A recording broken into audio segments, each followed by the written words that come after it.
Welcome to In the Trenches, where entrepreneurs, artists, writers, designers, inventors, warriors, and leaders share their stories of doing the hard, creative work that impacts all of our lives. Let the journey inspire you to do something worthwhile, build something bold, and create your life's work. And now, your host, Tom Morkis. Welcome back, everyone, to another broadcast of In the Trenches. I'm really excited to have on today's show Nathan Chan, who is the founder of Foundr Mag, which is a very popular online magazine and a bunch of other stuff now. Actually, they're expanding to a bunch of different territories, so it's more of a kind of a media platform, and Nathan will talk to us about that. But it initially started as kind of a digital online magazine for entrepreneurs and aspiring entrepreneurs and people like that, people like myself, and just creating really great content in digital format. And now it's kind of blown up in the past couple of years, and I'm really excited to talk to Nathan today. So Nathan, thank you so much for being on the call with us. You're welcome, Tom. Thank you so much for having me, man. Yeah, so I before we get into Foundr and everything you're doing with that, I'd like to take a step back. What led you to that? So tell us a little bit about your background. Yeah, sure thing. So my background is not in publishing.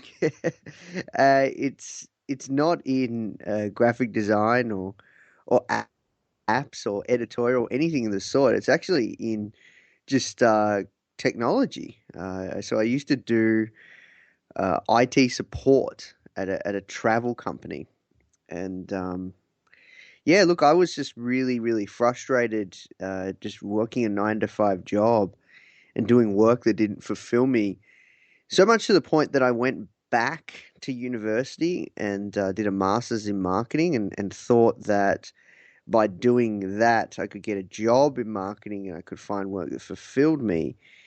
And that didn't really work out. And long story short, I ended up starting Foundr about 2.5 years ago. So it's pretty cool because I think it's always fun to hear how people get into what they're into.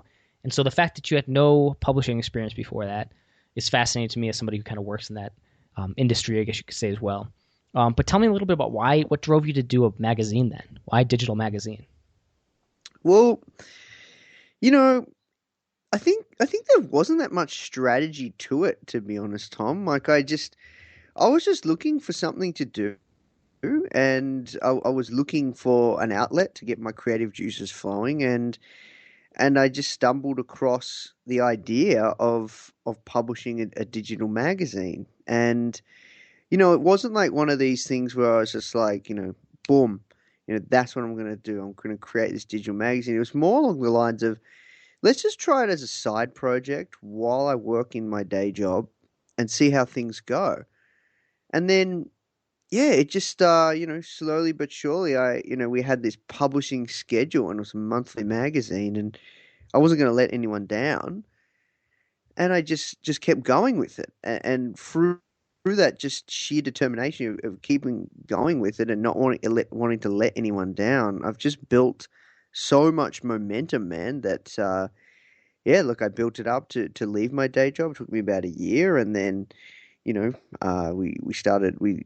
long after that, we launched a podcast, and then not long after that, we started doing all this other cool stuff on social media, and then, we're starting to move into more digital products, and kind of like here we are. But yeah, look, there wasn't really like a solid strategy that I knew that I was going to do this for a long period of time, or that it was going to take off. I really just was just super frustrated with my day job, man, and yeah, I just wanted to try something else, and Foundr's my first serious business. And yeah, look, looking back, I wish I could tell you that everything that I'm doing now was planned out 2.5 years ago, and all these things that, like, from the outside might look like, wow, that those guys know what's going on, they're super smart. Like, it's just purely from just speaking to a lot of people, speaking to our customer base, speaking to people that know their stuff, and we're just kind of working out from there. Totally. So is it your full-time job now? Yeah, of course. Yeah, Yeah. yeah. So I built up Founder. So I started March 2013. Took me about a year to build it up, leave my day job. So around early 2014, I left my day job, and so what? That's been like a year and a half at Mhm. least that I've been working on it full time. And yeah, we've got like a decent sized team now behind us as well. That's awesome. So for you, what was like that? What were the important like metrics in the beginning, going from full like day job to working on this full time? Like, what would have said what what to you would have been like a signal to say, okay, I probably should quit or stop doing this, or what to you was also conversely, okay, this is working. I'm going to do this full Yeah, time now. so it's funny. In regards to it was working, I remember like asking a lot of people and trying to find out if I'd found product market fit. And, we had tons of paid customers, but I still was wanting to know that question because I felt like a bit of an imposter. And, you know, I think that what drove me to know when it was ready for me to leave my day job was one, I had at least 6 months savings in the bank. Two, I had replaced my income, and three, I was, covering the operating costs of the business. Like the business was, fully operational from the amount of revenue we're bringing in. Plus, I could pay myself a small salary because I actually, my day job, I actually didn't earn a very good wage, and yeah, I could just replace that, and I could pay my rent and things like that, and yeah, that was kind of those are kind of the benchmark figures and metrics to know that it was time. And I remember one of my mentors saying to me, when you leave your job, you're gonna wish you had left sooner. And he was so true. Like if I had left sooner, I was essentially losing money. I think that's what it's got to come down to.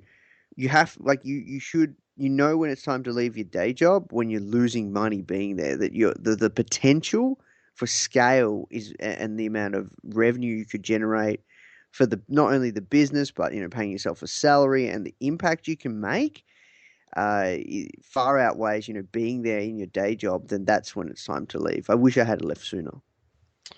So you're saying that you had wish you had actually left even before you'd replaced your income, your day job income. Yeah, yeah, yeah. That's yeah. I mean, that's interesting. I'm always curious about those. I made the leap way before I had that, but I had some savings, and I was like, you know what, I'm gonna give it a shot. I was like, we'll see what happens, and it got again got lucky, but also just hustle and perseverance. I think really pays off.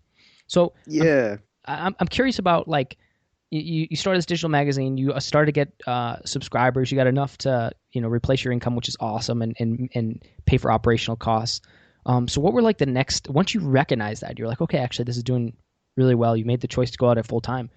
What was then like your plan of attack? Like how did it change, if anything, going from part time to full time? Yeah, so I'll be very honest, Tom. When I left my day job and while I was in my so when I was in my day job, my whole focus was around building up the magazine, getting as many readers as we can, getting as much traffic and eyeballs to the magazine. But a lot of that was just purely, you know, producing great content and just really getting that process down pat of creating an epic magazine. But then you know, I didn't really do much on social media. We didn't have a presence on Twitter, Facebook, Instagram, Google Plus, or any of that.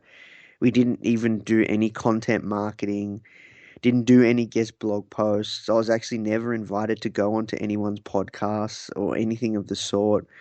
So I was just completely and utterly focused on the magazine and growing the magazine, but I wasn't doing nowhere near the amount of sheer volume that we do now in terms of, marketing, outreach, content. So when I left my day job, I guess the same rules still applied. However, I had like an extra 40 hours a week to focus on other things. And I remember even thinking to myself, this is where it gets really funny, Tom. Like I remember even thinking to myself, you know, been running Founder for just over a year and I'd left my day job. Like let's start some other businesses. Like I always wanted to do like an e-commerce business. Maybe I should do some more apps and stuff like that. And then I had the realization that I'm building a brand here with Founder. like if I want to, I guess because I think as entrepreneurs we get bored, right? And you can't just keep doing the same thing over and over and over and over and over. Otherwise, it might feel like you're back in your day job. And I was thinking, well, like I've got this brand here, right? Instead of like starting other businesses and doing other things, that's going to take away from Founder. Why don't I just start working on other, I guess, maybe products or projects under the Founder brand because we're already, that gives us more leverage and we're already building this brand. And, that was kind of a light bulb moment for me because then I was like, okay, well, we've got all this content. How can we repurpose this content? So then I was like, okay, well, we can put it into the podcast. I've got all these epic interviews locked away with inside the magazine. So, uh, you know, to do the interviews, I usually record them over Skype, give them to one of our writers, and then we get a feature article out of that. And then from there, when we publish the magazine, we actually put that audio interview inside the magazine to accompany the the feature article. So it's like I've got all these epic interviews. Let's like just put them out into the world for the podcast, and that really took off. And it's a great way to curate an epic podcast too, because I promise you, like, I've done so many interviews that not all of them make the podcast, so the best ones get to the podcast, which is a really great way to have an amazingly curated podcast with really solid content. And so, yeah, I launched the podcast, and then that took me a while to bring together. Like when I left my job, it took me about 6 months to find my feed, and just it's so different going from working on a side hustle project to working on that project full time. Like I remember, I Yeah. was just super unproductive, and it took me like a few months to get my bearings. And then once I did, I just kind of focused, and that's what I do. I just focus on one thing at a time. So we focused on launching the podcast, and then once we did that, we updated the website, and then we focused on being very aggressive on content marketing. And then, once we did that, then we were, at the same time, we were focusing on social media like Instagram, Twitter, and that was probably what this time last year I started doing the social media stuff. And then, now we're getting super, super, super focused on creating more products because we only have the magazine and this Instagram course. So now we're really focused on creating more products and then also getting very aggressive on content marketing, not just producing epic content on our own blog, but on other big publications. So just focusing on one thing at a time, and yeah, that's what I've kind of been progressively working on. Okay, so I want to dig into this a little bit more, and I think you've already given it a good answer, but I think it's a super interesting topic.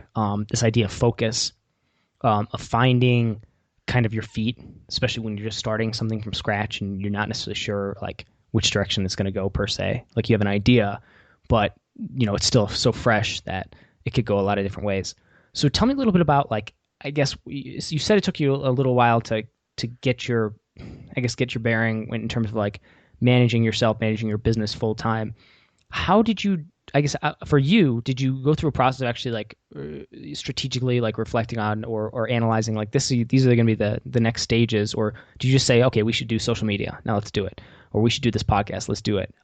What was like the thought process behind that, and how do you decide on what to focus? And specifically now that you've been doing this for a couple of years, like now, how do you decide what you focus on? Yeah, that's a really great question, and it's a combination of things, Tom. Like I might have an idea planted in my mind that I've written down, or that and it just keeps coming back to me. It's like I might be speaking to friends, or might be speaking to people, and it's just like, yeah, look, I got to do that. Like eventually it comes to a point. So like that podcast idea, that was seeded for like, after I started the magazine like 6 months later, but it took me about almost a year to launch it. So, and now I've launched it, and it's been out for just over a year. Like I realize how easy it is to launch a podcast, but that idea of launching that podcast, that was something that I was playing and toying with in my mind for a while. So there's a few things I do. It's a combination of things. So I met this guy who I interviewed for the magazine, and his name's Matthew Michaelwitz, and he's a super successful entrepreneur out of Australia. So I'm based in Melbourne. He lives in Adelaide, and he sold his last business for over $50 million. And I interviewed him in the early days, and it was really cool because when he came down to Melbourne, he's like, he's like, Nathan, I want to catch up, shake your hand, and just thank you for interviewing me for your publication. And we caught up, and luckily enough, he was a really really friendly guy and a very helpful guy. He's ended up becoming a great mentor of mine, and he showed me this system that he uses around setting goals. Because he's like, "What's your goals for Founder?" And at this stage, I was still in my day job when I was speaking to him. He's like, "What's your goals for Founder?" I was like, "I want to leave my day job," and he taught me this system around creating a goal pyramid. So you have like your top goal. So my top goal was like leave my day job. This is how much the business needs to be generating in revenue. And then you have all like, in a pyramid, you have, your top goal at the top of the pillars, and then you have other pillars underneath. And these are things that you need to do to achieve that top goal. And, he taught me that system. And I tell you what, man, that's one of the best things I've ever learned, because I've been doing these goal pyramids, I've done three of them now. The first one to leave my day job, the second one after I left my day job, and then the third one for this whole year of 2015. And every single time I've smashed those goals, like the top pyramid goals. Like I've already smashed, like, my top goal for 2015 was, a certain revenue number and a certain number of impact across across our platform. And I smashed that in like October. So I'm really, really excited for 2016. And essentially all of those things, like the podcast, other products, social media, all of those things come from the other pillars of that goal pyramid. And those other pillars and those ideas are things that I've been pondering and thinking about, for a reasonable amount of time, that I've been playing with and toying with in my mind. And if it keeps coming back to me, then I'm like, yeah, I've got to do it. So like a good like way to break this down for you around what we should focus on is, like, right now, I'll give you some numbers that you might find interesting. Like right now, the Founder email newsletter database is at close to 120,000, and I've built that in about a year. This time last year was about 3,000. And, yeah, our Instagram account is at close to 500,000. Our site traffic, if you include all the traffic we drive to our landing pages, it's well over 100,000, uniques a month. So our podcast, we get at least, almost 60,000 downloads a month. Our magazine, we have 25,000 readers a month. So, and our only other product, including the magazine, is this Instagram course, because we're crushing it on Instagram. A lot of our community want to know how to do it, so we create this Instagram course. So right now, our biggest problem is we have such a quite a decent sized community, and we don't have enough product to service that community. So, what can we focus on now? Like, we're doing great stuff on social. We're doing great stuff with our content marketing and our outreach for guests, like blogging and stuff like that. So, we know that that's a problem. We need more product. We know we've got a good formula for creating great content and spreading the word about the brand. So, some of the ideas that kept coming back to me is like, what are some more courses that we can create? What are some more problems we can solve? A lot of people, I know this is a common one, a lot of people are coming to us and saying, I want to start a business, I don't know where to start. So that's a potential course that we could start. But, I don't want to teach all those courses. I think that's a big thing for us to really scale up Foundr.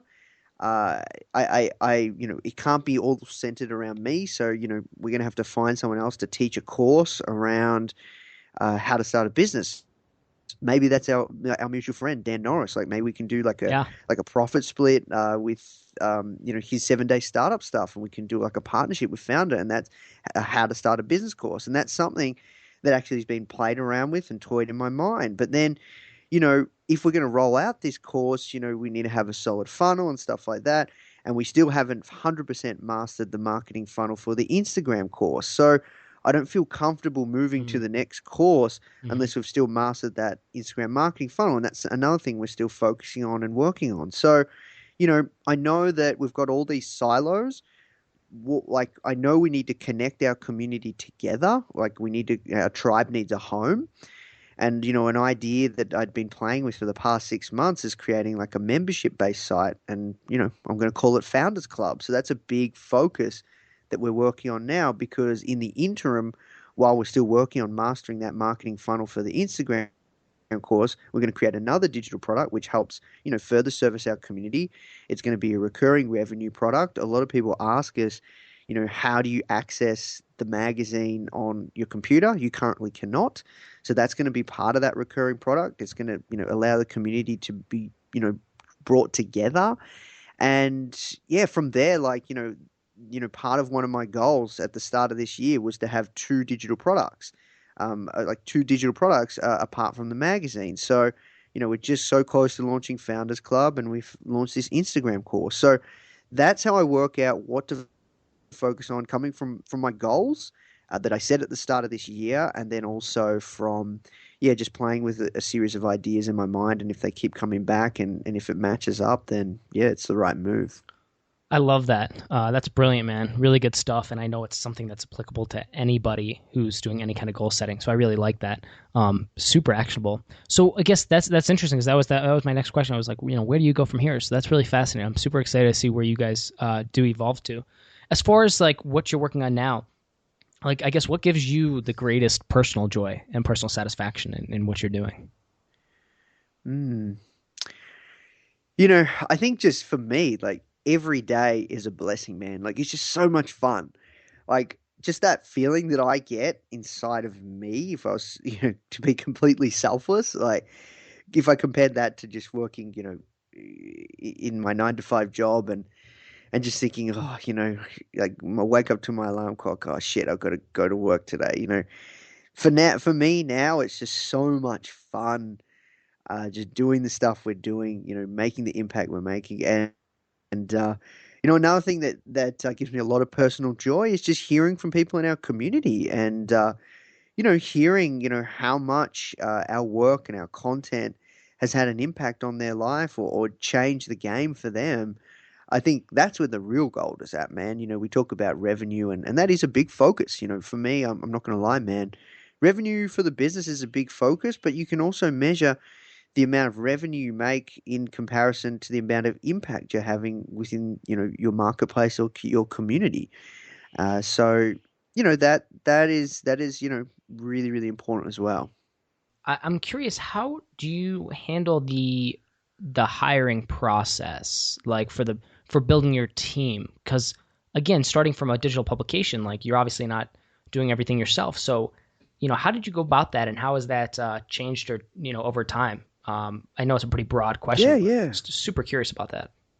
Yeah, yeah, sure thing. So I think maybe would you like me to just tell you, like, give you a little bit of a rundown of our team right now, and Yeah, who's working on what, and then I can break down how I like brought each person on. Would that yeah, help? that'd be awesome. Yeah, okay. So um when I first started the magazine, in my day job, I couldn't create it from scratch. I don't have any background in design or editorial or anything of the sort. So the first piece of the puzzle was using off-the-shelf publishing software because if you want to publish a magazine on the App Store and the Google Play Store, you need to use off-the-shelf publishing software. Like, you don't need to build an app yourself. So, like, even Forbes, Fast Company, they use off-the-shelf publishing software called Maz, M-A-Z. And those guys, their business development guys, flat out hit me up to try and get me to move across to their platform. And anyways, so we used off-the-shelf publishing software called Magcast, Mm. and that's a little bit more cost affordable, and I think just as good, if not better. And I needed a graphic designer, so the first piece of that process was to I think if I were to hire a graphic designer in America, UK, Australia, to create a magazine issue every month, it would cost me, I don't even know, but I'd anticipate anywhere between like 5 to 10K per issue, right? Hmm. And to start the Foundr, it cost me to launch it. It cost me about $3,000, Mm. and I didn't want to have that operating cost of putting together the magazine of like just the design alone are like quite high. Like that's a decent amount of money, $5,000 to $10,000 a month. It could even go up to 20,000. Just depends about how many hands are touching it. So you know I looked to utilize these developing countries. So I was looking at the Philippines, I was looking at India, and I went through quite a few different graphic designers, and I ended up finding Karen. Karen from his company's called it's called Animus, but it was called Animus, and I think it's called Mac First now. And Hmm. anyways, we started working together. I found him through Elance, and we started working together, and I still work with him till to this day. He does all the branding, he does all the magazine, and every month, and he has a few other clients as well that he does magazines for. And super cost affordable, great guy. And the amount of money I pay for him like is quite good. And that he's the person that manages putting together the magazine. And then the next piece of the puzzle was I'm not really I know what kind of content that is good that I'd want to read, and I think I have a good eye for content and that kind of editorial direction. But in terms of copy editing and stuff like that, I'm terrible at. So I found Tate, who's our copy editor for the magazine, but also he's our editor of our blog. Now he wasn't always our editor of our blog because we weren't that aggressive on our content marketing. But in the past, what, 3-4 months, he's come on as being the editor of our blog and still the copy editor of the magazine. And I found him off Elance. And what do I look for when I hire people? I guess a really great character. And in Tate and Karan's, in regards to Tate and Karan, they both had amazing experience. So for Karan, he had an amazing portfolio as a graphic designer, and that's the first thing I looked at. For Tate, he used to work at newspapers, so he really knows his stuff, and he was really passionate about publishing. So I knew that, I'd bring him on to help with the magazine. In terms of writers, I found the ProBlogger job board to be an amazing place to find writers. And that if you post one time on there, that the amount of writers you can have can serve you a lifetime, like from that one blog post. Another Nice. way I've I've found to be good to get contributors is through SourceBottle, which is kind of like pretty much like Harrow, but it's more like they are international, but a lot of people are based out of Australia. But you know they still, like, people that you find from SourceBottle still know how to write content with an international presence in mind. So that's been really, really great. And we have tons and tons of writers. Then also we get a lot of writers from recommendations or just referrals. And then from there, we want. I needed. I knew that we needed like someone that goes full time on content. And that person that works in our team right now is Jonathan. And I met him from an event. And I had him, like, he asked me if I was looking for any writers, and I thought, what, this kid, he's a young kid. He seems like he's got a lot of hustle. I'll give him a crack, and gave him a shot, and we did a few like test projects where he wrote a few articles for the blog. And after a few months, I was like, would you like to work with us full time? And it appeared that he was looking for a full time gig, and now he just hits up our content, and he's just absolutely crushing it. And then also we've got like an AV editor in Hungary. I've been working with Ballas since the beginning. I found him off Elance. And then also, what else we got going on? We've got an Infusionsoft consultant. We've got a lot of contractors as well, like, contract web guys, contract SEO guys, contract Infusionsoft guys. And then also we just recently brought on kind of like a community slash, product dev person that helps me bring these products to life. So that's David, and he's just been a great friend of mine for a long period of time, and he just knows this space really well, and he's really talented. So yeah, he's hitting up Founders Club. He's really good at business development. And then we have two VAs as well, one full time, one part time. Angela I found from Virtual Staff Finder, And then Cherry, I found just from like a friend, me and a friend share her as our virtual assistant. And yeah, like both of them do admin support and social media stuff. And yeah, from there, they're pretty much our social media managers. You wouldn't know it, but I don't believe you need like a full-time social media manager. Hmm. You can get like a VA to do a lot of that stuff if you're good at social and know the tasks and break it down. Yeah.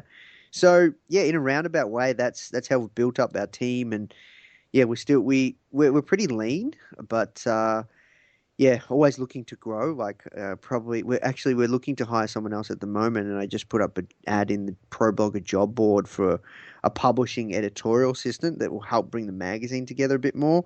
Mm. And I can take a little bit of a step back, and you know, that for that process, I stole the idea of Vishen Lakiani, where I get people to submit a YouTube video, and I think Mm. that shows a lot about someone's character from that. And in a roundabout way, I hope that answers your question, Tom.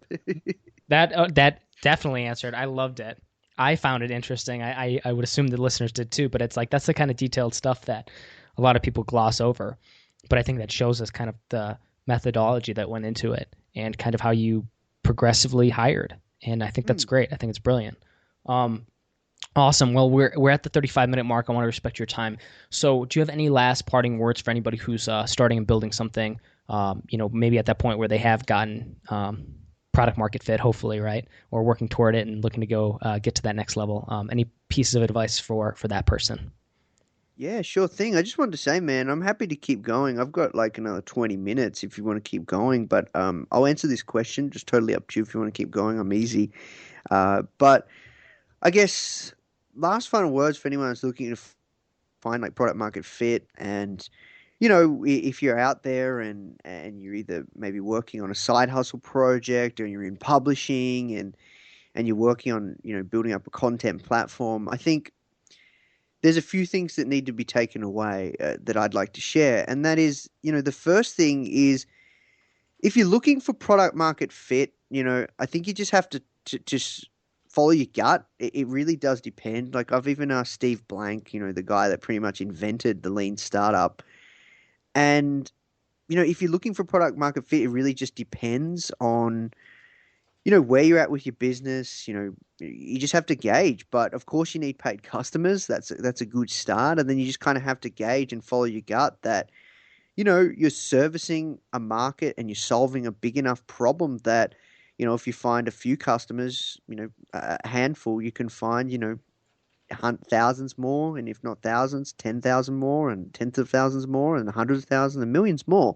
So that's the kind of question you need to ask yourself, I guess. And then also, when it comes to publishing, because I know that you do a lot of stuff around publishing, Tom, I just wanted to share that, you know, a lot of people think that, you know, having a publishing company or a media company is kind of like a tough gig, and you know, investors don't want to invest in those kind of companies, and it's kind of a broken model.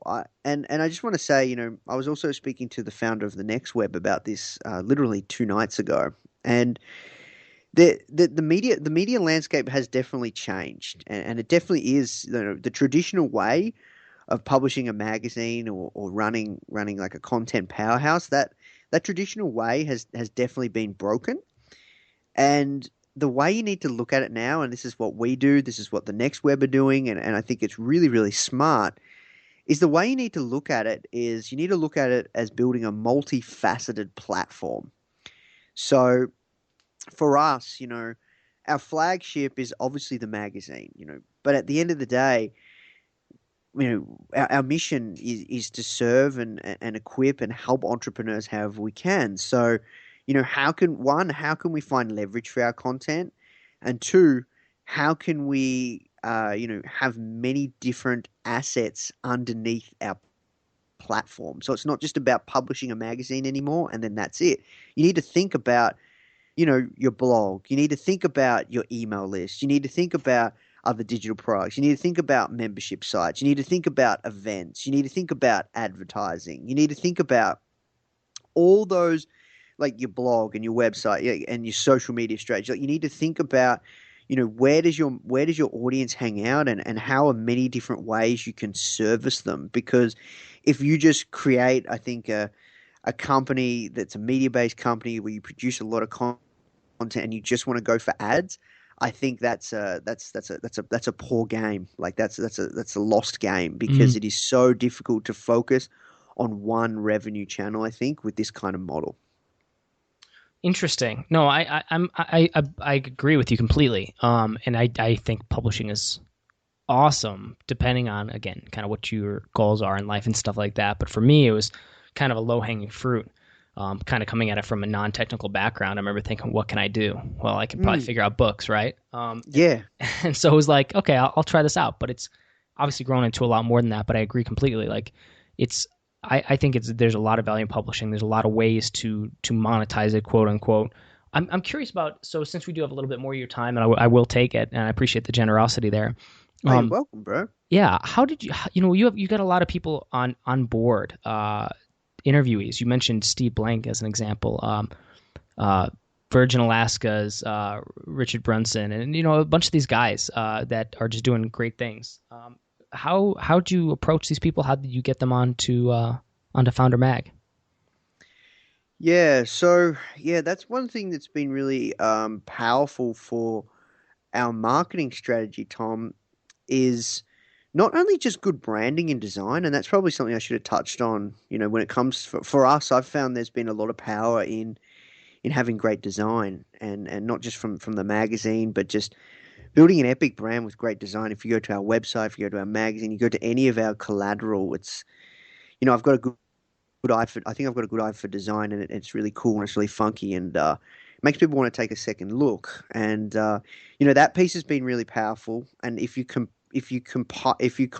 put that together with the amount of influencers that we've featured in the past 2.5 years on our magazine and our podcast, it's really is the ultimate combination to be able to pitch like a Richard Branson and get him to come on the magazine, or Damon John, or Barbara Corcoran, or whoever, an Elon Musk. We haven't got Elon Musk, but we've definitely pitched for that. So, um, we've been quite good at that influencer marketing. So, to break it down for you, the way that we get hard to reach people, Tim Ferriss, Seth Godin, Tony Robbins, all these massive influencers in the entrepreneurship startup space, is a few things. One, having a magazine has a lot more weight as opposed to having a blog or a podcast. And having a magazine and offering a front cover has a ton of weight. And then also, adding in that, like we got lucky, our number, like our first biggest win was we got Richard Branson for issue number 8. And when you start pitching saying, here's how your front cover would look like, and you attach it, and you show the Richard Branson issue with Richard Branson on the front cover, that automatically makes people think, okay, wow, like these guys are legit, which we are legit, but they don't really care if we're only been around for 2.5 years. They, in fact, wouldn't even ask about our audience size, even if we do share our audience size. So, that's the next piece of the puzzle. And then another piece of the puzzle is, are these people looking for press? Tim Ferriss, the way we got Tim Ferriss was he wanted to promote his TV show that was coming out, and it just came down to knowing the right person. Tim Ferriss uses a PR company to fill up all his interviews. So does Tony Robbins. They in fact share the same PR company. So that's how we got Tony Robbins as well. He launched his book, and it was a massive no-brainer to get him to come on and do an audio interview. And we, massively repurpose that content. We, put him on the front cover of the magazine, do a blog post, do a podcast episode. And also we can also pitch now, like we've got a column on entrepreneur.com, we've got a column on Huffington Post, and we've got all these other, columns and logins. Like we can repurpose that and put it in all these other places. So we just try and make it a massive no-brainer. And then as time has gone on, Tom, I've just kind of been pitching just massively way ahead in advance. So the last issue, so the December issue for 2015, will have Guy Kawasaki on the front cover. And I pitched and locked that down, and that was the last issue of all the pitches that I did. I locked that down, man, in like February or March, and right now, like I've filled up the front covers for 2016 up until July. So we've got, coming like Gary V. He's got a book coming out. We've got Mm, coming, one of the co-founders of Y Combinator, Jessica Livingston. mm, Justin Kahn from Twitch TV, who sold his company to Yahoo for close to $1 billion. These are some of the other front cover features we've got coming. So, in essence, to break it down, having a magazine, having a tool that you can use to build your influence has been very powerful. Having that automatic social proof and getting that quick win like we did for Richard Branson has been powerful. Knowing the right gatekeepers and the right contacts has been really mm. powerful. And then matching it up for when they're looking for press is really the ultimate formula to being able to interview all sorts of big time influencers in any niche. Wow, powerful stuff. Great, really, really smart stuff. I love how you approach that because I think it's those things you hear and you're like, oh yeah, that's common sense, right? But it's not, and it's not common practice either. And I think it's interesting how people do or don't go about kind of methodically setting up different types of cross promotion, or whether it's getting somebody on a magazine or getting somebody on a podcast or getting connecting with somebody. That I don't think they really approach it that way. So I think that's great stuff. Well, Nathan, I was just going to say, thank you, man. Like, we did write an in-depth blog post, like a 7,000 word blog post, that really, really breaks this down because we get asked this question a lot. And, we just want to write a blog post to just be, just blow it out of the water. Like that's one of our content strategies. And I know you're quite familiar with this strategy, Tom. It's just like, anything that you put out there, especially when it comes to blog posts, just make it like the ultimate guide. Like it's just the authoritative blog post that people would want to bookmark. It's super useful. So if anyone would like to check out that in-depth blog post, you can go to Foundr Mag, foundrmag.com/get interviews. And we can delve even, if people want to, delve even deeper on that. No, that's awesome. I'm going to make a note here to make sure that's linked up in the show notes there. Awesome stuff. Very cool. No, I think this is great, man. I think this is a lot of content, very meaty. And so I'll wrap it up with this, but where can people find you, connect with you personally as well, if that's possible? Yeah, so the best way to find us is if you go to foundrmag.com, FOUNDR mag.com. There's a reason that we're Foundr without an E, and that's a whole other story. And it has something to do with a lawsuit, but that's foundrmag.com. Awesome. Great. Well, I appreciate it, Nathan. Thanks so much for being on the call. You're welcome, Tom. Thank you so much for having me, man. Absolute pleasure. And that wraps up another broadcast of In the Trenches. If you'd like to check out the show notes, just head over to tommorkes.com/podcast, where you'll find the latest broadcast. And if you enjoyed today's broadcast, please do me a favor and leave a rating and review on iTunes. That's the fastest, simplest, easiest way to support my creative work, and it would really mean a lot to me. As always, this is Tom Morkes, and if you're listening to this, you are the resistance.